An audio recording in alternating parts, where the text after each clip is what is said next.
প্ৰিয় শ্ৰোতাবৃন্দ, ধাৰাবাহিক উপন্যাস পাঠ অনুষ্ঠানত আজি আপোনালোকৰ আগবঢ়াইছোঁ সৈয়দ আব্দুল মালিকৰ দ্বাৰা ৰচিত উপন্যাস অঘৰী আত্মাৰ কাহিনীৰ নৱম তথা অন্তিম খণ্ড।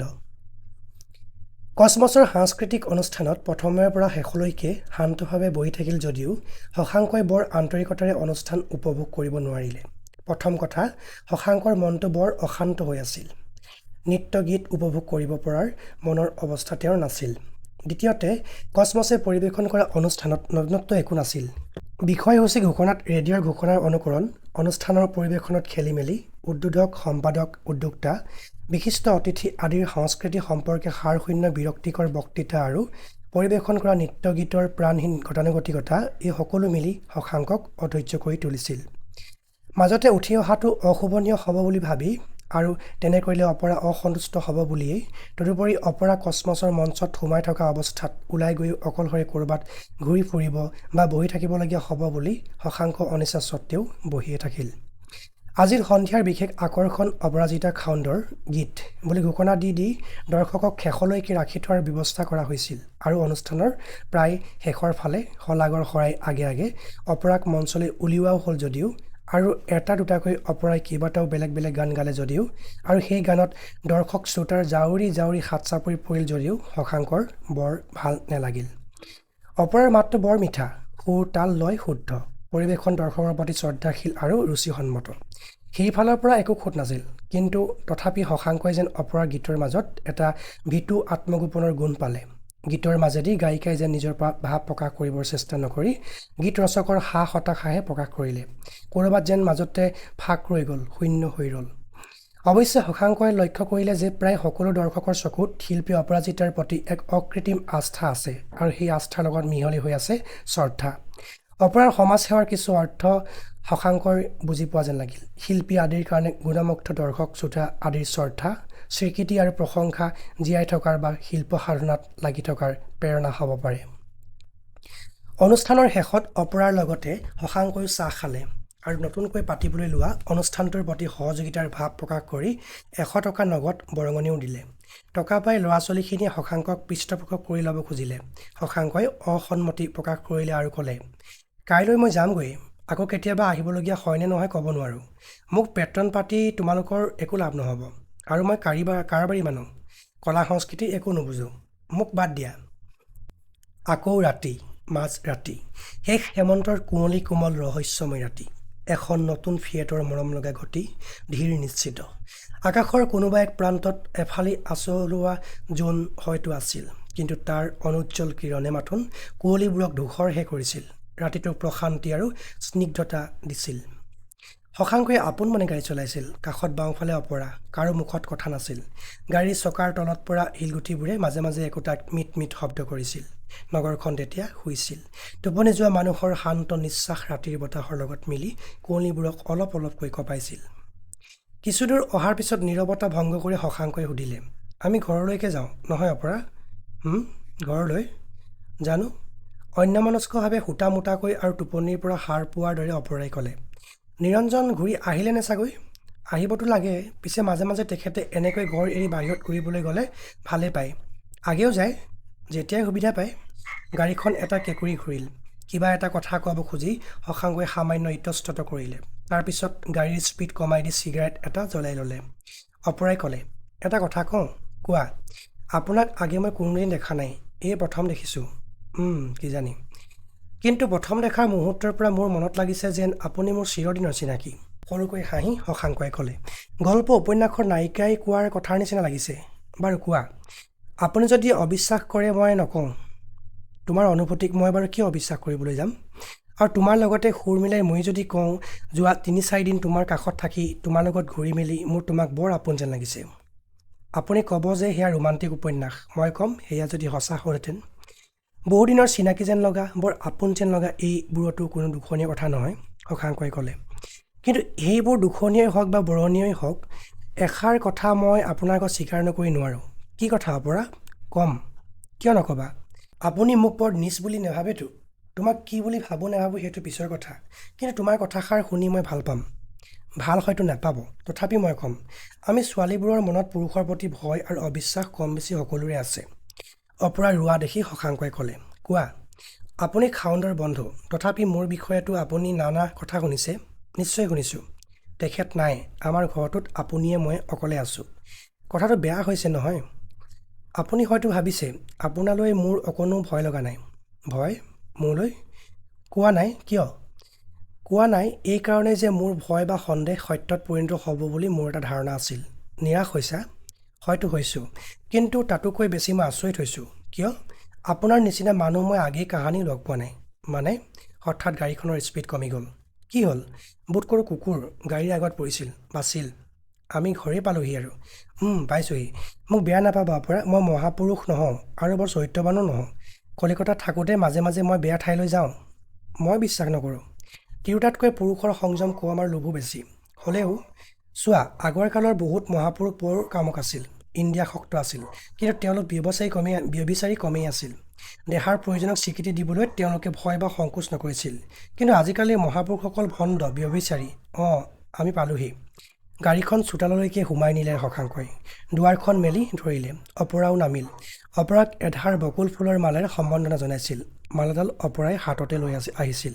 তাৰ তীব্ৰ গোন্ধটো আহি শশাংকৰ নাকত লাগিলহি। ঘৰৰ দুৱাৰ ভিতৰৰ ফালৰ পৰা বন্ধ কৰা আছিল। অপৰাই টুকুৰিয়ালে। কাৰো সাৰ খোৰ নাই। অপৰা ঘৰৰ মূধেদি পাছফাললৈ গ'ল আৰু পাছফালেদি ভিতৰ সোমাই আহি দুৱাৰ মেলি দিলে। বাটৰ কুঁৱলীৰ পিছত কোঠাৰ ভিতৰৰ উজ্জ্বল লগা পোহৰখিনি ভাল লাগিল। দুৱাৰখন বন্ধ কৰি অপৰাই সুধিলে, ভাত খাব নহয়? ল'ৰাটোক জগাই দিওঁ। ল'ৰাটোৰ টোপনি আহিছিল, চকু মুখে মোহাৰি উঠিল। উঠ, আমাৰ ভাত পানী উলিয়া। ৰান্ধিলি? ল'ৰাটোৱে মাথোন মূৰ দুপিয়ালে। ভাত পানী অলপ চেঁচা হৈছিল। সি ষ্ট'ভটো জ্বলালে। ভাত খাই থাকোঁতে শশাংকই ক'লে, নিৰঞ্জন আজিও নোলালহি। অফিচ ছেক্ৰেটাৰী দেখিছোঁ অফিচতকৈ বাহিৰৰ তোৰহে বেছি। মোৰ কাৰণে তেখেতৰ বৰ বেছি চিন্তা নাই। সেইকাৰণে এনেকৈ কোনোবা ফালে গ'লে নিশ্চিত মনে ঘূৰি ফুৰিব পাৰে। আৰু তোমাৰো তেওঁৰ বিষয়ে কোনো চিন্তা নাই? শশাংকই সুধিলে। ইয়াৰ উত্তৰ অপৰাই নিদিলে। অসময় হোৱাৰ কাৰণেই হয়তো তেওঁলোকে বিশেষ খাব নোৱাৰিলে। ৰন্ধা বেয়া হোৱা নাছিল। মাংসৰ তৰকাৰীখন ভালেই হৈছিল। নেপালী ৰান্ধনি যদিও তাৰ ৰন্ধাটো ভাল। ভিতৰলৈ আহি শশাংকই ক'লে, খোৱা যাওক আৰু নহয়নে অপৰা? ৰাতি বহুত হ'ল। তামোলৰ বঁটাটো শশাংকৰ ফালে আগবঢ়াই দি অপৰাই ক'লে, কাইলৈ সঁচাকৈ যাবগৈ নেকি? ব্যৱসায়ী মানুহ, ক'ৰবাত এনেকৈ সোমাই থাকিলে চলিব জানো? আপোনাৰ ক্ষতি কৰি মইও ৰাখি নথওঁ। আৰু চোৱা, অতদিন মূৰত বিচাৰি নিৰঞ্জনৰ ঘৰ ওলালোহি আৰু মই অহাৰ লগে লগে নিৰঞ্জন পলাল। তেখেতক বেয়া নাপাব, আজিকালি তেখেতে মানুহ দুনুহৰ লগত বৰ কম কথা পাতে। কিবা আনমনা হৈ থাকে। সকলোৰে প্ৰতি যেন এটা বিৰাগৰ ভাৱ। এনে লাগে। বৈৰাগীক সংসাৰী কৰাৰ দায়িত্ব তোমাৰে নহয় জানো? মই পৰা নাই, হাৰ মানিছোঁ। কিয়? অলপ সংকোচেৰে অপৰাই ক'লে, আমাৰ কোনো সন্তান-সন্ততি নাই। কিয়? বুলি সুধিব খুজি শশাংক ৰৈ গ'ল। ইমান ব্যক্তিগত কথা এটা সোধাটো নিশ্চয় বৰ অশ্লীল কথা হ'ব। সুধিলে হয়তো অপৰাই এটা উত্তৰ নিদি নেথাকে। চিগাৰেটটো হুপি হুপি শশাংকই একেথৰে অপৰাৰ ফালে চাই থাকিল। অন্যমনস্কভাৱে অপৰাই এনেধৰণে থিয় দি ৰ'ল যেন শশাংকই ইচ্ছা কৰিলে তেওঁ বিৱস্তা হৈ নিজকে সম্পূৰ্ণ উন্মুক্ত কৰি শশাংকক নিজৰ দেহ মন সকলো দেখুৱাই দিব। যথেষ্ট সময় তেনেদৰেই কাটি গ'ল। কি চাই আছে তেনেকৈ? লাইটটো নুমাই দিয়া অপৰা, চকুত বৰ ধৰিছে। আপুনি তেন্তে শুৱক, ময়ো শুওঁগৈ। অকণমান বহা, লাইটটো নুমাই দিয়া। অপৰা চকুমুখত শংকাৰ স্পষ্ট ৰেখা বিৰিঙি উঠিল। শশাংক পুৰুষ, মহাপুৰুষ নহয়। অলপ সময় নিশ্চলভাৱে ৰৈ থাকি হঠাৎ কিবা ভাবি অপৰাই লাইটটো নুমাই দিলে। শশাংকই আৰু এটা চিগাৰেট জ্বলালে। বাহিৰৰ বাৰান্দাত মাথোন এটা লাইট। যদি বেয়া নোপোৱা এইখিনিতে মোৰ বিচনাখনতে বহা অপৰা। অপৰাই নিজকে এটা অভাৱনীয় কিন্তু সম্ভাৱ্য পৰিস্থিতিৰ কাৰণে সাজু কৰিবৰ চেষ্টা কৰিলে। নিজকে কোৱাৰ দৰে শশাংকই ক'লে, আমি আটাইবোৰ অঘৰী, নিৰঞ্জন, তুমি, মই। এইটো পৰিৱেশত নিজৰ অঘৰী পৰিচয় দিয়াৰ কি সাৰ্থকতা থাকিব পাৰে? অপৰাই বুজিবৰ চেষ্টা কৰিলে। মোৰ কথা মই তোমাক কৈছোঁ। মই যোৱাৰ আগতে তোমাৰ কথা মই জানিবলৈ বিচাৰিছোঁ। ক'বা? মোৰ কি কথা? সকলো কথা। তোমালোকৰ অঘৰী জীৱনৰ কথা, অঘৰী আত্মাৰ কথা। শুনিব? তাৰ কাৰণেতো আজি 4 দিন ইয়াত পৰি আছোঁ। আপুনিতো জানিছেই। কিন্তু বুজা নাই। যথেষ্ট সময় নীৰৱতাৰ মাজেদি, আন্ধাৰৰ মাজেদি কাটি গ'ল। বাহিৰত জোনৰ পোহৰ শেষ হৈছে। সমগ্ৰ বাহিৰ জগতখনত এক অশংকিত প্ৰশান্তিত বুৰ গৈছে। শশাংকৰ হাতৰ ঘড়ীটোৱে টিক টিক কৰি এটা মৃদু শব্দ কৰি সময় যোৱাৰ সঁহাৰি দিছে। কোঠাটো এটা দীৰ্ঘ নিশ্বাসৰ উষ্ণতাৰে বেদনাগধুৰ হৈ উঠিছে। মোৰ জীৱনৰ কথানো আপুনি কিয় জানিবলৈ বিচাৰিছে? স্বাৰ্থ আছে, তোমাক অপদস্থ কৰিবৰ কাৰণে নহয়। যদি কথাবোৰ আপোনাৰ অকণো ভাল নালাগে, তাৰ বাবে তুমি চিন্তা কৰিব নালাগে। মই তোমাৰ সকলো কথা জানিবলৈ বিচাৰোঁ। হেমে কথা বিশ্বাস হোৱা নাই? তোমাক এষাৰ কথা ক'লে তুমি বিশ্বাস কৰিবা অপৰা? কওকচোন। মই তোমাক সৰুৰে পৰা চিনি পাওঁ। সৰুৰে পৰা? তোমাৰ নিশ্চয় মনত নাই। আমাৰ ঘৰৰ পৰা তোমালোকৰ ঘৰৰ দূৰত্ব এমাইলো নহয়। তুমি মোতকৈ 4-5 বছৰ সৰু আছিলা নেকি নাজানো। অপৰাই লক্ষ্য কৰিলে যে কোঠাৰ ভিতৰৰ লাইট জ্বলি থকা নাই যদিও পাছফালৰ বাৰান্দাত জ্বলি থকা 0 পাৱাৰৰ লাইটটোৰ দুৰ্বল পোহৰৰ ৰেখা কিছুমান স্কাই উইণ্ডেদি সৰকি কোঠাটোৰ ভিতৰলৈকে আহিছে। পোহৰৰ আভাসহে আছে, পোহৰ নাই। মোৰ একো মনত নাই, অপৰাই ক'লে। মোৰো স্পষ্টকৈ অন্য কথাবোৰ মনত নাই। সৰুতে তুমি কেনেকুৱা আছিলা, মই কেনেকুৱা আছিলোঁ, চেষ্টা কৰিও ভালকৈ মনত পেলাব নোৱাৰোঁ। তাৰপিছত কি হ'ল? এটা কথা মনত মোৰ স্পষ্টভাৱে আছে। শেষ হোৱা চিগাৰেটৰ মূৰটো এছট্ৰেত থৈ আন এটা চিগাৰেট জ্বলাবৰ কাৰণে লাইটাৰটো জ্বলাই শশাংকই নিচেই কাষতে থকা অপৰাৰ মুখলৈ চালে। চিন্তিতভাৱে তলমূৰ কৰি তেওঁ বহি আছে, যেন হেৰাই যোৱা শৈশৱৰ বুকুলৈ ঘূৰি যাবৰ এটা বিফল প্ৰয়াস কৰিছে। কওক, যান্ত্ৰিকভাৱে অপৰাই ক'লে। কথাবোৰ খেলিমেলি হৈ যায়। কোনটো আগেয়ে আৰু কোনটো পিছে ঘটিছিল সঠিক মনত নাই। কিন্তু মনত আছে, দুটা ঘটনা প্ৰায় একে সময়তে অগা-পিছাকৈ ঘটিছিল। সেয়া মনত আছে। অলপ ৰৈ ক'লে, তোমাৰ একো কথা মনত নাই? মনত নপৰে। মোৰ মনত পৰে, মাজে মাজে পৰে, মাজে মাজে পাহৰি থাকোঁ। কি কথা ন? তোমাৰ চকুটো কেনেকৈ বেয়া হ'ল কোনেও, তোমাৰ মায়েও তোমাক কোনোদিন কোৱা নাইনে? সৰুতে খেলি থাকোঁতে কিবা এটা আহি চকুত লাগিছিল। তাৰ পৰাই মোৰ চকু হেনো বেয়া হ'ল, শশাংকই ক'লে। সেইদিনা কিজানি দেওবাৰ আছিল। আমাৰ ঘৰৰ ওচৰৰ স্কুলৰ আগৰ ফিল্ডখনতে আমি সৰু ল'ৰা-ছোৱালী এগালে খেলি আছিলোঁ। সেইটো স্কুলত ল'ৰাই ছোৱালীয়ে একেলগে পঢ়িছিল। আমি কেইটামান ল'ৰাই টাংগুটি খেলিছিলোঁ। ছোৱালী কেইজনীয়ে ওচৰতে আন কিবা খেলি আছিল। হঠাৎ এজনী ছোৱালীয়ে চিৎকাৰ কৰি চকুটো হেঁচা মাৰি ধৰি মাটিতে বাগৰি পৰিছিল।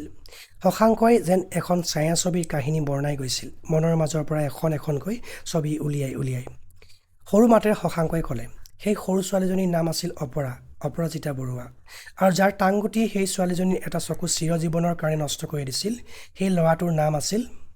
অপৰাই অস্পষ্ট পোহৰৰ মাজেদি শশাংকৰ চকুলৈ চালে। তাৰ নাম শশাংক, শশাংক চৌধুৰী। কেতিয়া যে অপৰাৰ হাত এখন শশাংকই নিজৰ হাতৰ মাজত সোমাই গৈছিল, এজনীও গম পোৱা নাছিল। শশাংকৰ কাষত যেন কান্দি থকা এজনী আজলী সৰু ছোৱালী, আৰু তাইৰ কাষত এটা ভয়াৰ্ত অপৰাধী সৰু ল'ৰা। এইবোৰ কথা মোক আজিলৈকে কোনেও কোৱা নাই। ভালেমান পৰৰ মূৰত অপৰাই ক'লে। নকয়, এইবোৰ কথা মানুহে লুকুৱায়। এজনী দৰিদ্ৰ গাভৰু বিধৱাৰ একমাত্ৰ কন্যা সন্তানৰ এটা চকু যদি ধনী উকিল MLA মহম্মদ চৌধুৰীৰ সৰু পুতেকে টাংগুটি মাৰি নষ্ট কৰি দিয়ে, তেতিয়া সেই কথাত কোনেও গুৰুত্ব দিয়াৰ প্ৰয়োজন বোধ নকৰে। তাৰপিছত কি হ'ল? এজনী ধুনীয়া ছোৱালীয়ে চিৰদিনৰ কাৰণে এটা চকু হেৰুৱালে। ছোৱালীজনী ঘূণীয়া হ'ল। এইবাৰো কাৰো দুখ নালাগিল। দেউতা তেতিয়াও মিনিষ্টাৰ হোৱা নাই, কিন্তু তেওঁ তেতিয়া এজন নামকৰা উকিল আৰু এজন MLA। তেওঁ দুখীয়া বিধৱাগৰাকীক ক্ষতিপূৰণ দিয়াৰ কথা নাভাবিলে। মানুহক দেখুৱাই মোক দাবী ধমকি দিলে, দুটা প্ৰমাণ মাৰিও দেখুৱালে, আৰু ছোৱালীজনীক নি হস্পিটেলত থৈ আহিল। ভাষাত আৱেগ, উষ্ণতা আৰু ক্ৰোধ সানি শশাংকই কথাবোৰ কৈ গৈছিল, আৰু তন্ময় হৈ অপৰাই নীৰৱে কথাবোৰ শুনি গৈছিল। তোমাৰ হয়তো বিশ্বাস কৰিবলৈ টান লাগে অপৰা, কিন্তু অনিচ্ছা সত্ত্বেও এটা বেয়া কাম কৰি মোৰ তেতিয়াই সেই সৰু কালতে এটা অনুজনা হৈছিল। মই বৰ বেজাৰ পাইছিলোঁ, বৰ দুখ লাগিছিল মোৰ, ভয়ো লাগিছিল। নিজকে এক অক্ষমনীয় অপৰাধৰ অপৰাধী বুলি ভাবিছিলোঁ। কিন্তু ইচ্ছা থকা সত্ত্বেও মই আৰু তোমাক দেখা কৰি তোমাৰ চকুটোৰ কি হ'ল খবৰ কৰি তোমাক এষাৰ কথা কৈ সান্তনা দিয়াৰ বা ক্ষমা খোজাৰ সুযোগ নেপালোঁ। কিয়? মোক তোমালোকৰ ঘৰলৈ যাবলৈ মানা কৰি দিছিল, আৰু তোমাৰ চকুৰ ঘাঁ ভাল হৈ যোৱাৰ পিছত তুমি যেতিয়া আকৌ স্কুললৈ অহা যোৱা কৰিবলৈ ল'লা, তেতিয়াও তোমাকো আমাৰ ঘৰলৈ আহিবলৈ বা মোৰ লগত খেলা ধূলা কৰিবলৈ মানা কৰি দিছিল। মোৰ মনটো বিদ্ৰোহী হৈ উঠিছিল দেউতাৰ প্ৰতি, আৰু আমাৰ অভিজাত পৰিয়ালটোৰ প্ৰতি তেতিয়াই মোৰ মনত এটা বিতৃষ্ণা আৰু বিদ্ৰোহৰ ভাৱ সাৰ পাই উঠিছিল। তেতিয়াই মই ভালকৈ নুবুজাকৈ এটা সাংঘাতিক প্ৰতিজ্ঞা কৰি পেলাইছিলোঁ। প্ৰতিজ্ঞা কৰিছিল? কি প্ৰতিজ্ঞা? প্ৰশ্নটো শুনি যেন শশাংক চুপ হৈ গ'ল। শশাংকৰ মাতটো হঠাৎ তেনেই সৰু হৈ গ'ল। বৰ দুৰ্বল আৰু অসহায়ভাৱে শশাংকই ক'লে, কিন্তু সেই প্ৰতিজ্ঞা মই ৰাখিব নোৱাৰিলোঁ। তুমি হয়তো ক'বা, 12-13 বছৰীয়া এটা কিশোৰৰ ল'ৰালি কালৰ প্ৰতিজ্ঞাৰ কোনো মূল্য নাই। কিন্তু সেই প্ৰতিজ্ঞাৰ মোৰ কাৰণে জীয়াই থাকিবৰ কাৰণে লোৱা সংকল্পৰ সমানেই আছিল। কি আছিল সেই প্ৰতিজ্ঞা? ক'ব? আজি আৰু সেই প্ৰতিজ্ঞাৰ কথা কৈ লাভ নাই। মই দুগুণে অপৰাধী। প্ৰতিজ্ঞা ভংগৰ অপৰাধতো মই অপৰাধী। শশাংকক অপৰাৰ এটা অসহায় সৰু ল'ৰা যেন লাগিল।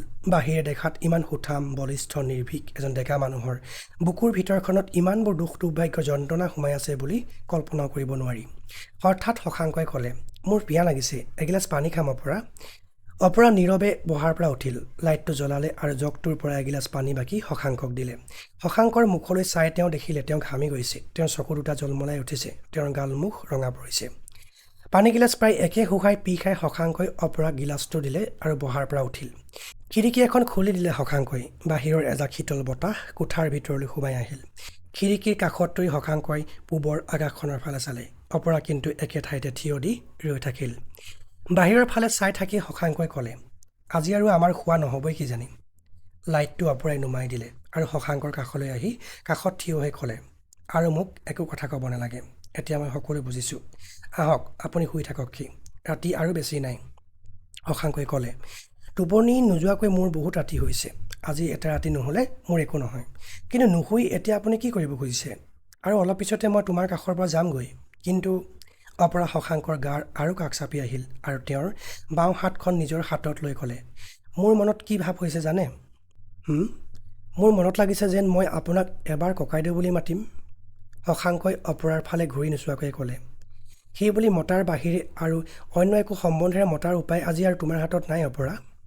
দুয়ো অনুভৱ কৰিলে যেন লাইট নথকাকৈ কোঠাটো হঠাৎ বহুত পোহৰেৰে ভৰি পৰিছে। 4টা দিন আৰু 4টা ৰাতিৰ সকলো শংকা, সন্দেহ, ভয়, অনিশ্চয়তা যেন নোহোৱা হৈ গৈছে। অপৰাৰ জীৱনৰ যেন পৰম আৰু চৰম জয়লাভ হৈছে। খিৰিকীখন খোলাকৈয়ে ৰাখি শশাংক আঁতৰি আহিল আৰু বিচনাখনত নবহি বেতৰ হেলনে চকীখনতে বহিল। পিছত শশাংক আহি বিচনাতে অপৰাৰ ওচৰত শান্তভাৱে বহিলহি। তোমাক মোৰ আৰু বহুত কথা ক'বলৈ বাকী আছে অপৰা, বৰ দুখৰ, বৰ লাজৰ আৰু বৰ অশ্লীল কথা, জঘন্য কথা। কিন্তু সকলো মই তোমাক কৈ যাম। তাৰ আগতে যদি বেয়া নোপোৱা, নিৰঞ্জনৰ লগত তোমাৰ কেনেকৈ বিয়া হ'বলৈ পালে সেই কথা ক'বা জানো? ইমান দিনৰ মূৰত সেইবোৰ কথা জানি কি লাভ হ'ব? জনাৰ মোৰ দৰকাৰ আছে, কাৰণ নিৰঞ্জন মোৰ বন্ধু আৰু তোমাৰ জীৱনৰ সকলো কথাই মই জানিবলৈ বিচাৰোঁ। সেই কাহিনীও অকণো সুখৰ নহয়। হওক, মানুহৰ জীৱনৰ সঁচা কাহিনীবোৰ কাহানিও সুখৰ নহয়, কিন্তু সকলো সঁচা কথা মই আপোনাক কেনেকৈ ক'ম? কিয়? মোৰ জীৱনত সেই কথাবোৰো বৰ দুখৰ, বৰ লাজৰ, বৰ অশ্লীল কথা। কিন্তু সেই কথাখিনিকে শুনিবৰ কাৰণে যে মই ইমান দূৰ আহি তোমাৰ ঘৰত আছোঁহি, সেই কথা জানো আৰু বুজাই ক'ব লাগিব? আন্ধাৰতে শশাংকৰ অস্পষ্টভাৱে দেখা পোৱা মুখখনৰ ফালে চাই লাজ, ভয় আৰু সংকোচেৰে সৰু সৰুকৈ অপৰাই নিজৰ জীৱনৰ এটা আনৰ সম্পূৰ্ণ অজ্ঞাত অধ্যায়ৰ কথা শশাংকৰ আগত কৈ গ'ল। নিজৰ বিষয়ে অপৰা যিমানে সচেতন হৈ আহিছিল, সিমানে বুজি উঠিছিল যে এজনী ছোৱালীৰ কাৰণে এটা চকু হেৰুওৱাটো এক অপূৰণীয় ক্ষতি। ক্ৰমে গাভৰু হৈ অহা এজনী ছোৱালীৰ দৈহিক সৌন্দৰ্যৰ পূৰ্ণতাৰ এক মচিব নোৱাৰা কদাকাৰ কালিমা। বিধৱা মাক আৰু জীয়েক দুয়ো লগ লাগি এই কালিমাৰ পৰা আনৰ চকু আঁতৰাই ৰাখিবৰ কাৰণে অপৰাক নৃত্য, গীত, অভিনয়ত পাৰদৰ্শী কৰি তুলিবৰ সাধনা কৰিলে। এনে সময়তে মৃগাংকৰ লগত অপৰাৰ চিনাকি আৰু ঘনিষ্ঠতা হৈছিল আৰু মৃগাংকয়ে অপৰাক ধ্বংসৰ পথত প্ৰথম খোজ দিয়াত সহযোগী হৈ পিছত আত্মগোপন কৰিলে। মৃগাংকক কিন্তু অপৰাই ভাল পাই পেলাইছিল আৰু মৃগাংকৰ কাৰ্যক অপৰিণত বয়সৰ দুখ বুলি ক্ষমা কৰাৰ যুক্তি বিচাৰিছিল। অপৰাৰ মাকে কিন্তু মুখ হৈ একো নক'লেও অপৰাৰ দুৰ্ভাগ্যক তেওঁৰ জীৱনৰ চৰম পৰাজয় বুলি ধৰি লৈছিল আৰু ইয়াৰ পিছৰ পৰা তেওঁৰ স্বাস্থ্য বেয়া হৈ আহিবলৈ ধৰিছিল। মাকৰ এই অসহায় অৱস্থাত অপৰাই নাচ গান থিয়েটাৰৰ পৰা নিজক কিছু আঁতৰাই আনি দেশৰ কাম কৰাত লগাৰ চেষ্টা কৰিছিল। এনে সময়তে অপৰা চিনাকি হৈছিল এজন বিপ্লৱী দেশকৰ্মী নিৰঞ্জনৰ লগত। নিৰঞ্জনে গতানুগতিক কথা নকৈ একেবাৰে নতুন কথা কৈছিল। ডেকাচামৰ ল'ৰা ছোৱালীবোৰ উদ্বুদ্ধ আৰু অনুপ্ৰাণিত হৈছিল নিৰঞ্জনৰ কথা আৰু কাৰ্যত। কেৱল ভাৰততে নহয়, সমগ্ৰ এছিয়াত এক বৌদ্ধিক বিপ্লৱৰ আঁচনি দাঙি ধৰিছিল নিৰঞ্জনে। গুৱাহাটীৰ ৰাজনৈতিক জীৱনত নিৰঞ্জনৰ নিচিনা নতুন নেতাক স্বাগত জনাবলৈ পোৱাটোকে সকলোৱে উল্লেখযোগ্য কথা বুলি গণ্য কৰিছিল। শশাংক তেতিয়া গুৱাহাটীত নাছিল। শশাংক নামে কোনোবা মানুহ ক'ৰবাত আছে বুলিও অপৰাই নাজানিছিল।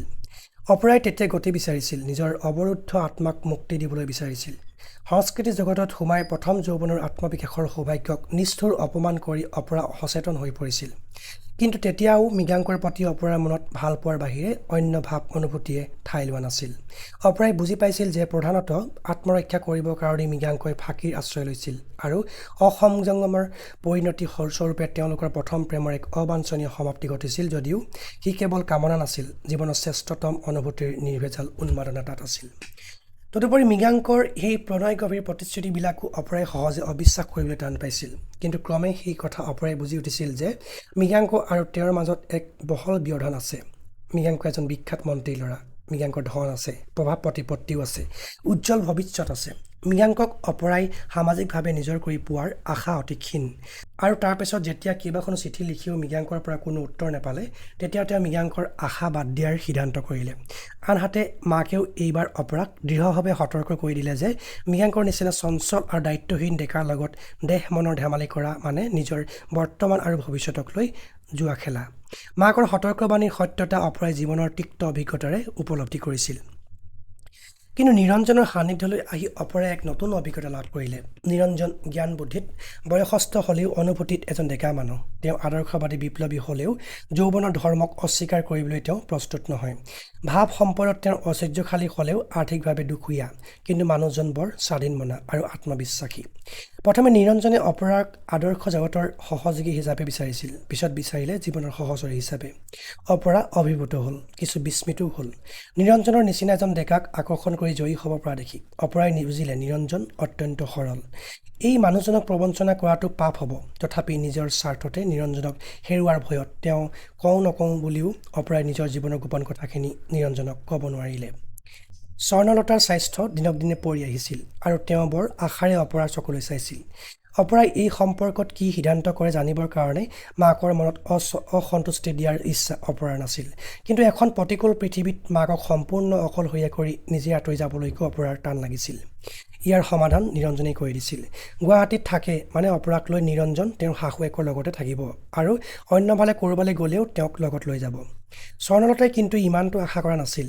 যিকোনো উপায়ে অপৰাক বিয়া দিব পৰাটোৱেই আছিল তেওঁৰ একমাত্ৰ চিন্তা। নিৰঞ্জনে তেওঁৰ সেই আশা পূৰ্ণ কৰিলে। এই সময়ছোৱাটো অপৰাই শশাংকৰ বিষয়ে একো কথা জনা নাছিল আৰু মৃগাংক অথবা নিৰঞ্জন কোনোৱেও শশাংকৰ কথা কোনো কাহানিও অপৰাক কোৱা নাছিল। বিয়াৰ 1.5 বছৰৰ পিছত অপৰা মাকৰ মৃত্যু হৈছিল আৰু তাৰ পিছত কাৰ্যক্ষেত্ৰ সলনি কৰি নিৰঞ্জনে গুৱাহাটীৰ পৰা গুচি আহিছিল। এটা দীঘলীয়া কাহিনী চমুকৈ কৈ অপৰাই যেতিয়া শেষ কৰিছিল তেতিয়া শশাংকই এটা নিস্পৃহ শুকান মাতেৰে কৈছিল, বিবাহিত জীৱনত তুমি সুখী হৈছা? অপৰা কিছু সময় মনে মনে থাকিল। কথাটোৰ যেন এটা সঁচা উত্তৰ বিচাৰিলে। তাৰপিছত ক'লে, বিয়াৰ 3 বছৰমানৰ পিছলৈকে আমি বেছ মিল আৰু সুখেৰেই কটাইছিলোঁ। কিন্তু তাৰপিছত ভাৱপ্ৰৱণতাৰ ফলত মই এটা মাৰাত্মক ভুল কৰিলোঁ। কি কৰিলা? এদিন ৰাতি মই আজি আপুনি আৰু মই বহি কথা পাতি থকাৰ দৰে তেখেতে মই বহি অতি নিবিড়ভাৱে আৰু অন্তৰংগভাৱে কথা পাতি আছিলোঁ। আমি দুয়ো ইজনে সিজনক নিজৰ নিজৰ অতীত কাহিনী কৈছিলোঁ। মাজতে এক অসতৰ্ক মুহূৰ্তত মই খোলাখুলিকৈ মৃগাংকৰ লগত হোৱা মোৰ সম্পৰ্ক আৰু তাৰ ফলত হোৱা মোৰ স্থলনৰ কথা সকলো তেখেতক কৈ দিলোঁ। মোৰ কথা শুনি তেখেতে এনেকুৱা মৰ্মান্তিক আঘাত পালে যে তেতিয়াৰ পৰা তেখেতৰ মুখৰ হাঁহি নোহোৱা হ'ল। তেখেতৰ সকলো উদ্যম আৰু কৰ্মশক্তিও লোপ পোৱা যেন গ'ল। সকলো কথাতে নিস্পৃহ আৰু উদাসীন হৈ পৰিল। সেই সময়তে কংগ্ৰেছৰ সভাপতি হাজৰিকাই তেখেতক কংগ্ৰেছ অফিচতে চাকৰি দি সোমোৱাই ল'লে। তোমাৰ সেইবোৰ কথা নিৰঞ্জনক কিয় ক'লা? আজিও মই ভালকৈ বুজিব পৰা নাই কিয় ক'লোঁ। যি কথা মা, মৃগাংক আৰু মোৰ বাহিৰে আন কোনেও নাজানিছিল সেই কথা তেখেতক কেলেই ক'বলৈ গ'লোঁ মই ভাবি নাপাওঁ। হয়তো মোৰ পাপৰ স্বীকাৰোক্তি কৰি মই তেখেতৰ সম্পূৰ্ণ বিশ্বাস আৰু আস্থা লাভ কৰিব যত্ন কৰিছিলোঁ। হয়তো বিয়া হ'ল যদিও মই প্ৰকৃততে তেতিয়াও মৃগাংককে ভাল পাই আছিলোঁ আৰু সেইবাবেই হয়তো তেওঁক সেই অশ্লীল গোপন কথা কৈ দি মই কিবা অদ্ভুত তৃপ্তি পাবৰ চেষ্টা কৰিছিলোঁ। মই নাজানো। প্ৰকৃততে নিৰঞ্জনক তুমি সমগ্ৰ অন্তৰ দি আজিও ভাল পাব পৰা নাই নহয়? অন্তৰৰ ওপৰত যদি মই সম্পূৰ্ণ অধিকাৰ বিস্তাৰ কৰিব পৰা নাই মই কি কৰিম বাৰু? কিন্তু মোৰ দেহাটোতো মই সম্পূৰ্ণ তেওঁৰ কাষত সমৰ্পণ কৰিছোঁ। নিৰঞ্জন কিজানি দেহাৰ ভুকীয়া নহয়, সেই কথাও মই বিশ্বাস কৰিব নোৱাৰোঁ। দৈহিক আকৰ্ষণৰ মাজেদিহে তেখেতে মোৰ কাষ চাপিছিল। পিছত মৃগাংকৰ লগত মোৰ অবৈধ সম্পৰ্কৰ কথা জনাৰ পিছৰ পৰা ক্ৰমে মোৰ দেহাৰ প্ৰতিও তেওঁৰ আকৰ্ষণ নোহোৱা হৈ আহিল। এতিয়া আমি দুয়ো মাথোন একেলগে থাকোঁ। আমাৰ মাজত কায়িক মানসিক কোনো ৰকমেৰে সম্পৰ্ক নোহোৱাৰ নিচিনা হৈ আহিছে। এনেকুৱা স্পষ্ট উক্তিৰ পিছত শশাংকৰ আৰু একো সুধিবলগীয়া নাই যেন লাগিল। শশাংকই নীৰৱে থাকি অপৰাৰ আৰু নিৰঞ্জনৰ অদ্ভুত সম্পৰ্কটোৰ কথাকে চিন্তা কৰিলে। ঘৰ এখন থাকিও অপৰাৰ প্ৰকৃত অৰ্থত ঘৰ এখন নাই। নিৰঞ্জনৰ একে কথা। অপৰাৰ সকলো কথা নিৰঞ্জনে জানে। মৃগাংকৰ লগত থকা অপৰাৰ অতীতৰ সম্পৰ্কৰ কথা তেওঁ যিদৰে জানে সেইদৰে বৰ্তমানৰ কথাও নজনা নহয়। অপৰা নিজৰ খুচি খেয়ালমতে চলি ফুৰে। তেওঁৰ সমগ্ৰ সত্তাৰ মাজত ব্যাপ্ত হৈ থাকিলেও অপৰা নিৰঞ্জনৰ জীৱনত নাই। অপৰাৰ গতিবিধিক নিৰঞ্জনে কোনোদিনে হকা বধা কৰা নাই আৰু অপৰায়ো যেন নিৰঞ্জনৰ প্ৰতি কোনো বিশেষ দায়িত্ব তেওঁৰ নাই বুলি ধৰি লৈছে। অপৰা তেওঁৰ লগত নাথাকক, প্ৰকৃতাৰ্থত অপৰা তেওঁৰ হৈ নাথাকক, তথাপি অপৰা মোৰ, এই সান্তনাই তেওঁৰ জীয়াই থকাৰ এক অৱলম্বন। অপৰা নাথাকিলে তেওঁ বৰ অসহায় অনুভৱ কৰে, কিন্তু অপৰা থাকিলেও তেওঁ প্ৰাণৰ এক কৰুণ নিঃসংগতাৰ বেদনা উপলব্ধি কৰে। অপৰা যেন নিৰঞ্জনৰ কাৰণে এক ৰুগ্ন হৃদপিণ্ড, ৰুগ্ন হ'লেও সেয়ে তেওঁ জীৱনৰ অৱলম্বন।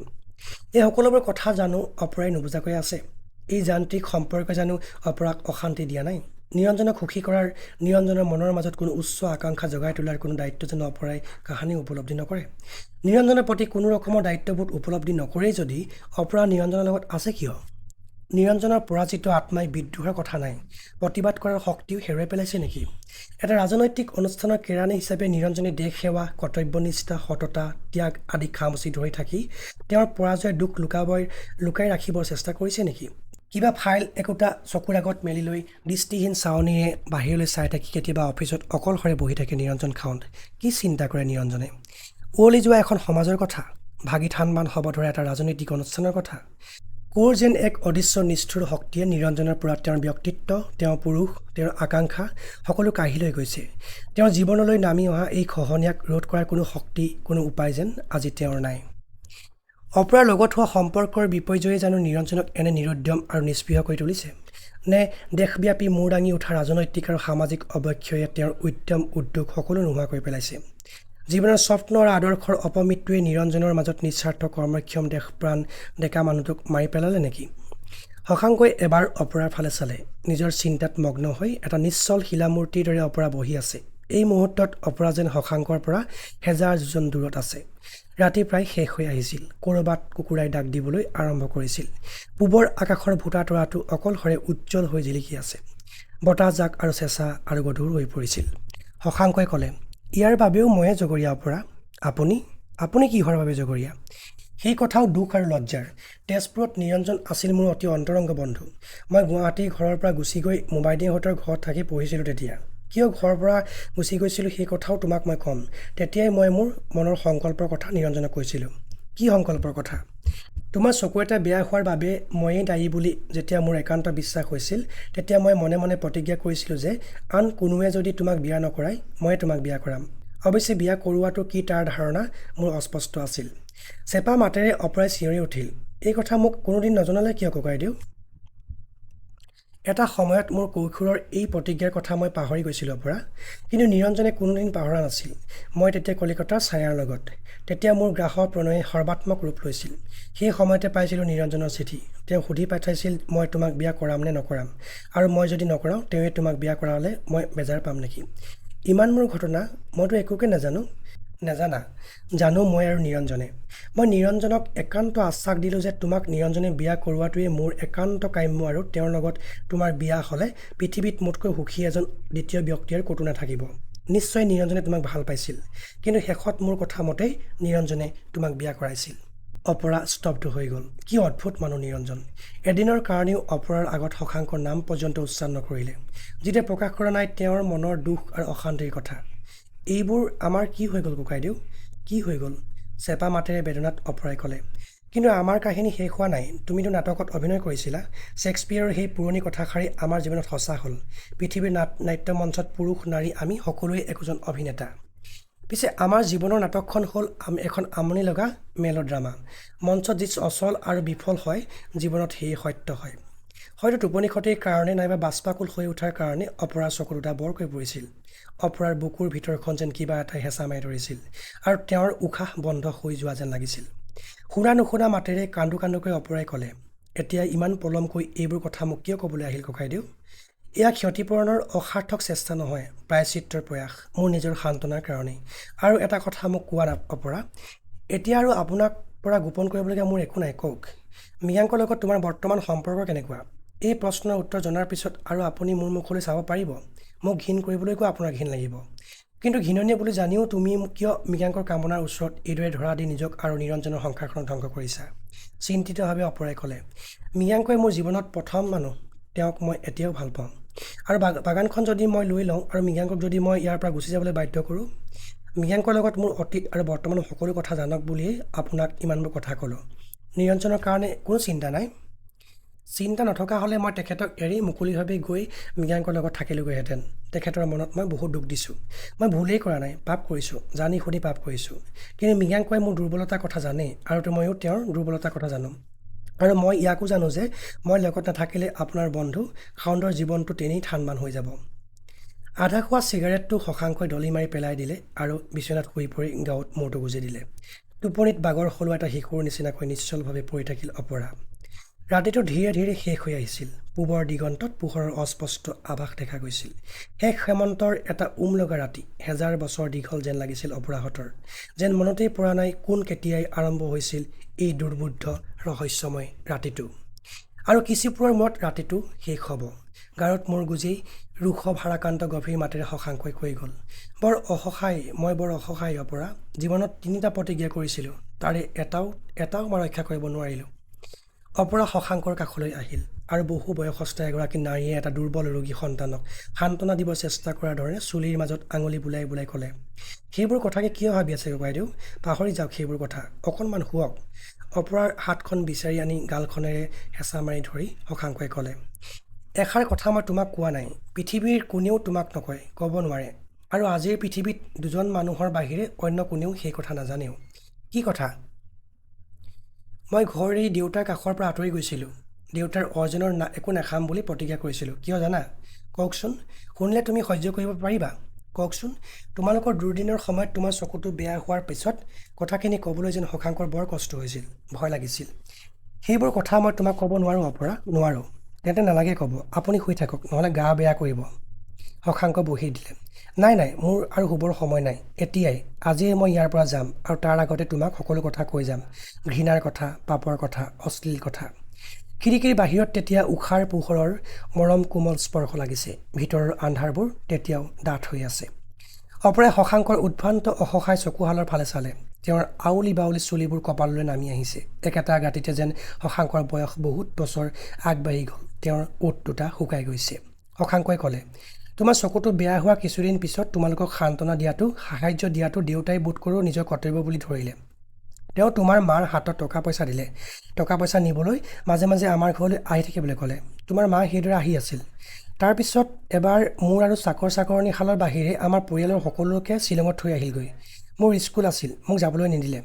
তাৰপিছত এদিন মই আৱিষ্কাৰ কৰিলোঁ যে দেউতাৰ কোঠাত কোনোবা তিৰোতা মানুহ আছে। কিছুপৰৰ মূৰত দুৱাৰ মেলি দেউতা কোঠাৰ পৰা ওলাই আহিল। তাৰপিছত ওলাই আহিল তোমাৰ মা। মোৰ মা? প্ৰথমতে বুজা নাছিলোঁ। পিছলৈ বুজি পালোঁ যে মোৰ মা আৰু মৃগাংকৰ মা বাচি থকা অৱস্থাতে দেউতাই তোমাৰ মাক ৰক্ষিতা কৰি লৈছে। অপৰাৰ কাঠ হৈ গৈছিল, মূৰটো ঘূৰাইছিল, চকুৰে একো দেখা নাছিল। পূবৰ আকাশত দেখা দিয়া বেলিটোক একুৰা জুই যেন লাগিছিল। শশাংক বহাৰ পৰা উঠিল আৰু ক্ৰোধভাৱে কোঠাটোত ঘূৰি ঘূৰি ক'লে, পৰা হ'লে তেতিয়াই মই দেউতাক আৰু তোমাৰ মাক হত্যা কৰিলোহেঁতেন। কিন্তু মই তেতিয়া সৰু ল'ৰা। তথাপি মই প্ৰতিজ্ঞা কৰিলোঁ যে মই আৰু দেউতাৰ লগত নাথাকিম। কেইদিনমানৰ পিছত মই কাৰো শাক বচন নেমানি মই তেজপুৰৰ মোমাইদেউহঁতৰ ঘৰলৈ গুচি গ'লোঁ। অপৰা বহাৰ পৰা উঠিল আৰু শশাংকৰ ওচৰলৈ আহি এক ভয়ংকৰ শুকান মাতেৰে ক'লে, মোক একো নক'ব, ক'লে মই মৰি থাকিম, সহ্য কৰিব নোৱাৰিম। নিজকে কোৱাৰ দৰে শশাংকই ক'লে, তোমাক কিয় ক'ম? মই নিজকে কৈছোঁ, এইখন পাপীৰ পৃথিৱী, পাপৰ পৃথিৱী। দেউতা পাপী, তোমাৰ মা পাপী, মৃগাংক পাপী, মই পাপী। অপৰাই হাতৰ তলুৱা দি শশাংকৰ মুখখন বন্ধ কৰি ধৰিলে। আপুনি পাপী নহয় ককাইদেউ, আপুনি দেৱতা। হাতখন এৰুৱাই শশাংকই ক্ৰোধভাৱে ক'লে, দেৱতা? হেজাৰ পাপৰ নীৰৱ সাক্ষীক দেৱতা নুবোলে অপৰা। মই প্ৰতিজ্ঞা কৰিলোঁ পাপ নকৰিম বুলি, কিন্তু কি মূল্য আছে সেই প্ৰতিজ্ঞাৰ? কাকোতো মই পাপৰ পৰা ৰক্ষা কৰিব নোৱাৰিলোঁ, তোমাকো নোৱাৰিলোঁ। তোমালোকতকৈ মই বেছি পাপী। শশাংকক শান্ত কৰিব পৰা ভাষা অপৰাৰ নাছিল। অপৰাই মাথোন একান্তভাৱে আশা কৰিলে যে শশাংক কোনো অগ্নি ঋষি হওক, কোনোবা দুৰ্বাসা হওক আৰু তেওঁৰ চকুৰ পৰা একুৰা জুই ওলাই অপৰাক পুৰি ভস্ম কৰি পেলাওক। তেতিয়া পৃথিৱীৰ বুকুত ব্যাপ্ত হৈ পৰা বেলিৰ পোহৰখিনিৰ পৰা মুখ ঢাকি ক'ৰবাত পলাবৰ মন গ'ল অপৰাৰ। বাপেকৰ ৰক্ষিতা আছিল মোৰ মা আৰু পুতেকৰ ৰক্ষিতা মই। কি বিভৎস, কি জঘন্য, কি অমাৰ্জনীয় অক্ষমনীয় পাপ, কি ভয়াৱহ পশুত্ব। এয়া মই কিহৰ প্ৰায়শ্চিত্ত কৰিছোঁ? মোৰ দাৰিদ্ৰৰ, মোৰ ৰূপৰ, অহংকাৰৰ, মোৰ দুৰাকাংক্ষাৰ নে মোৰ মূৰ্খামিৰ? মই এজনী শিক্ষিতা ভদ্ৰ মহিলা, বিশ্ববিদ্যালয়ৰ ডিগ্ৰীধাৰী, দেশকৰ্মী, সংস্কৃতিসেৱী নেত্ৰী। কি প্ৰহসন! মই এজনী পতিতা, বীৰাংগনা। মই এজনী শিক্ষিতা বেশ্যা। হঠাৎ নিজকে কঠিন কৰি অপৰা শশাংকৰ ফালে ঘূৰিল আৰু কঠিন মাতেৰে ক'লে, ককাইদেউ। উত্তৰ নিদি শশাংকই তেতিয়াও ক্ৰমে ওপৰলৈ উঠি অহা ৰঙা সূৰ্যটোৰ ফালে চাই থাকিল। ককাইদেউ? আপোনাৰ দেউতাকক, মোৰ মাক, মৃগাংকক আপুনি কাকো একো কৰিব নোৱাৰিলে? মই অক্ষম, কিন্তু আপুনি মোকতো হত্যা কৰিব পাৰে। তোমাক হত্যা কৰিলে কি হ'ব? আত্মগ্লানিৰ পৰা আপুনি ৰক্ষা পৰিব, মোৰ পৰা আপুনি ৰক্ষা পৰিব। এনেদৰে এখন জীপ গাড়ী আহি অপৰাহঁতৰ পদূলি মূৰত ৰৈ গ'ল আৰু তাৰ পৰা এজন মানুহ খৰখেদাকৈ নামি আহিল। বৌদেউ! উৎসৱ খাৰদৰে অপৰাই মাতটো শুনি নিজকে কিছু সংযত কৰিলে আৰু মাতিলে, কোন? মই কনক, উঠকচোন অকণমান। শশাংকই তেতিয়া নিৰ্বিকাৰভাৱে এটা চিগাৰেট জ্বলাইছিল আৰু নীৰৱে বাহিৰৰ ফালে চাই আছিল। দুৱাৰখন মেলি দি অপৰাই ক'লে, কি হ'ল কনক? কিবা খবৰ পাইছে নেকি? কিহৰ খবৰ? কালিৰ জীপ দুৰ্ঘটনাৰ খবৰ পোৱা নাই? বিশেষ উদ্বিগ্নতা প্ৰকাশ নকৰি অপৰাই ক'লে, একো খবৰ পোৱা নাই। ক'ত দুৰ্ঘটনা হৈছেনো? ইমান নিৰ্বিকাৰভাৱে অপৰাই কথাখিনি ক'লে যেন কনক দমি গ'ল আৰু ক'লে, কংগ্ৰেছ অফিচলৈ কালি ৰাতি খবৰ আহিছে যে মাজুলীৰ ভিতৰুৱা গাঁও এখনৰ পৰা ঘূৰি আহোঁতে কালি মিনিষ্টাৰ পাৰ্টিৰ লগত অহা জীপখন আলিৰ পৰা খহি গৈ গড়খাৱৈত পৰিলগৈ আৰু তাত থকা আটাইকেইজন মানুহ গুৰুতৰভাৱে জখম হৈছে। নিৰঞ্জন দাই বৰ বেছি দুখ পাইছে। তেওঁক হস্পিটেললৈ আনিবৰ কাৰণে ৰাতিয়ে চিভিল হস্পিটেলৰ এম্বুলেঞ্চ গৈছে। তেওঁ বাচি আছেনে নাই ক'ব পাৰা? ইমান নিৰাসক্তভাৱে অপৰাইৰ প্ৰশ্নটো সুধিলে যে কনকে তেওঁৰ মুখলৈ বিস্ময়েৰে চাবলৈ বাধ্য হ'ল। বাৰু তুমি যোৱা কনক, মই কিবা এটা কৰিম, কৈ অপৰা ভিতৰলৈ সোমাই আহিল। শশাংকই তেতিয়াও একেথৰে ৰৈ চিগাৰেট হুপি হুপি বাহিৰৰ ফালেই চাই আছিল। অপৰা আহি তেওঁৰ কাষত থিয় হ'ল। ককাইদেউ, মই শুনিছোঁ। এবাৰ যাব? ক'লৈ? ঘাটলৈ। কিন্তু মই একেবাৰে ওলাই যাম। আৰু মই কি কৰিম? নিৰঞ্জন যদি মৰিছে ভালেই, যদিহে নমৰে তাৰ অলপ সেৱা শুশ্ৰূষা কৰি থাকিবা আৰু। ককাইদেউ, অপৰাই চিঞৰি উঠিল। শান্তভাৱে চকীখনত বহি শশাংকই ক'লে, নিচিৰিবা অপৰা, এটা বিবেচাৰী জীৱন কটোৱাতকৈ তুমি একেবাৰে মৃগাংকৰ লগলৈয়ে গুচি যাব পাৰা। তুমিতো তাক ভাল পোৱা। শশাংকৰ মাতৰ স্থিৰতাত অপৰাই ভয় খাই উঠিল। মোক আপুনি হত্যা নকৰে কিয় ককাইদেউ? মোক মাৰি থৈ নাযায় কিয়? একো উত্তৰ নিদি শশাংক উঠিল আৰু দুবাৰ পৰা অনাই থোৱা কাপোৰৰ মাজৰ পৰা পেণ্ট এটা আৰু হাৱাই চাৰ্ট এটা উলিয়াই বাথৰুমলৈ গ'ল। তাৰ পৰা অলপ চিঞৰি ক'লে, হয়, যদি মোক এপ্ৰিলত চাহ দিবলৈ কোৱা অপৰা। ডিঙিটো বৰ শুকাই গৈছে।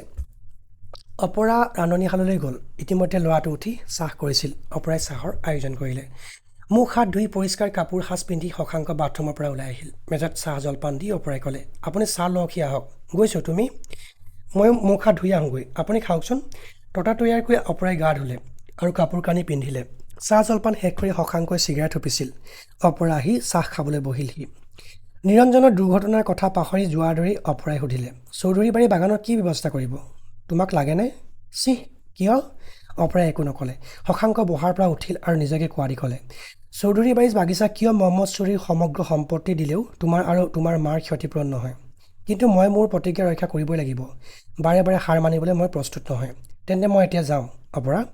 চাহ খোৱা শেষ কৰি অপৰাই উঠিল। চুটকেছটো হাতত লৈ শশাংক ঘৰৰ ভিতৰৰ পৰা ওলাই গ'ল। গাড়ীখন গোটেই ৰাতিটো বৰ অৱহেলিতভাৱে চোতালতে পৰি আছিল। শশাংকক কাষ চাপিলত গাড়ীখনেও যেন সজীৱতা লাভ কৰিলে। শশাংকই ষ্টাৰ্ট দি গাড়ীখন ঘূৰালে। এনেতে ভিতৰৰ পৰা অপৰাই ওলাই আহিল আৰু ৰান্ধনী ল'ৰাটোৱে এটা সৰু চামৰাৰ চুটকেছ আনি গাড়ীৰ পিছৰ চিটত ভৰাই দিলে। মোৰ চিটকেছটো লৈছোঁ নহয়, সেইটো কাৰ? গাড়ীখনৰ কাষলৈ আহি অপৰাই ক'লে, মোৰ, ময়ো যাম। তুমি ক'লৈ যাবা? ঘাটলৈ। তেখেতক খবৰ এটা নকৰে জানো? শশাংক গাড়ীৰ দুৱাৰখন মেলি দিলে। তেওঁ বাওঁফালে অপৰা গাড়ীত উঠি বহিল। আমি চিভিল হস্পিটেলত সোমাই যাওঁ, শশাংকই ক'লে। অপৰাই একো নক'লে। গাড়ী চলাবলৈ আৰম্ভ কৰা আগমুহূৰ্তত শশাংকই চিগাৰেট এটা জ্বলাই ওঠত লৈ অপৰাৰ ফালে চাই ক'লে, নিৰঞ্জনটো মৰিলে বৰ বেয়া হ'ব নেকি বাৰু? এটা মৃদু শব্দ কৰি নতুন গাড়ীখন অপৰাহঁতৰ চোতালৰ পৰা ওলাই আহি আলিবাটত উঠিলহি। চিভিল হাস্পাতাল কোনফালে? এইফালে গ'লেও পোৱা যায়। গাড়ীখনে স্পীড ল'লে। ৰাতিপুৱা বতাহজাক অপৰা আৰু শশাংকৰ গালে মুখে লাগিল। হঠাৎ শশাংকৰ মনত লাগিল যেন যিমান সোনকালে পাৰে সিমান সোনকালে এই চহৰখন এৰি যাবৰ কাৰণে তেওঁৰ মনটো উদ্গ্ৰীৱ হৈ উঠিছে। নিৰঞ্জন নহ'লে তুমি কি কৰিবা? শশাংকই সুধিলে। ব'লকচোন বাৰু। মই কিন্তু অঘৰী অপৰা। মোৰ লগত গ'লে তোমাৰ কোনো কাহানিও MLA হোৱাৰ আশা নাই। অপৰাই নীৰৱে আগলৈ চাই গৈছিল। ৰ'দজাক ফটফটীয়াকৈ ওলাইছিল। অপৰাৰ কপালৰ ৰঙা সেন্দুৰৰ ফুটটো উজ্জ্বল হৈ জিলিকি উঠিছিল। গাড়ীখন নিৰ্বিবাদে আগবাঢ়ি গৈছিল। মহম্মদ চৌধুৰীহঁত নমৰে, মৃগাংক চৌধুৰীহঁত নমৰে, মৰে স্বৰ্ণলতাহঁত, নিৰঞ্জনহঁত। কোনোবা মৰি গড়খাৱৈত পৰি পচি থাকে, কোনোবা গড়খাৱৈৰ পৰা তললৈ বাগৰি পৰি মৰে। অসংলগ্নভাৱে কথাবোৰ ভাবিছিল শশাংকই। আৰু ভাবিছিল নিৰঞ্জনটো যদি সঁচাকৈ মৰিল বা মৰি থাকে, অপৰাই কি কৰিব? কাৰ লগত থাকিব? ক'লৈ যাব? অপৰাই কি ভাবিছে নিজকে অকণো বুজিব পৰা নাছিল। বাটৰ কাষৰ পিটনিত মূৰ গুজি মৰি পৰি থাকিবলৈকে নিৰঞ্জনৰ নিচিনা মানুহবোৰ জন্মে নেকি? এটা অকথিত ৰুদ্ধ বেদনাৰে অপৰাৰ মনটো ভৰি পৰিল। য'তেই থাকক নিৰঞ্জনক এবাৰ দেখা পাবৰ কাৰণে অপৰাৰ মনটো ব্যাকুল হৈ উঠিল। অপৰাই শশাংকৰ মুখলৈ চালে। শশাংকৰ চকু মুখত দৃঢ়তা, হাতৰ মুঠিত শক্তিশালীভাৱে ষ্টেৰিঙৰ লগত সংলগ্ন। তেওঁৰ চকু সন্মুখৰ ফালৰ আলিবাটৰ ওপৰত নিবদ্ধ। নতুন ফিয়েটখন আগবাঢ়িল 70-80-90 কিলোমিটাৰ। দুই কাষৰ পৃথিৱীখন হু হু কৰি পাছলৈ দৌৰিছে। অপৰা মনত লাগিল যেন ল'ৰালি কালৰ পৰা তেওঁ এইদৰে নিৰ্ভয়ে শশাংকৰ কাষতে বহি আহিছে। গাড়ীখনৰ শব্দটো তেওঁৰ বহুত দিনৰ চিনাকি যেন লাগিল।